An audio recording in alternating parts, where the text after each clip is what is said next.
how to make words pop up and leave on TikTok. Creating text with specific durations to appear and disappear is a fundamental skill in video editing, essential for enhancing the accessibility and engagement of your content.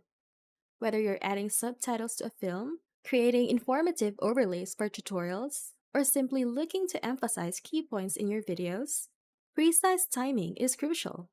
In this guide, we will explore how to craft text with specific durations using TikTok's built-in video editing tool. To get started, open TikTok and shoot a new video or import the video you wish to add time text to. On the right, tap on the text tool. Enter your text and format it to your preference. Then tap on Done.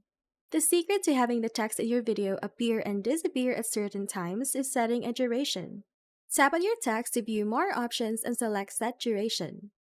Now you can adjust the duration for your text by moving the handles on each side.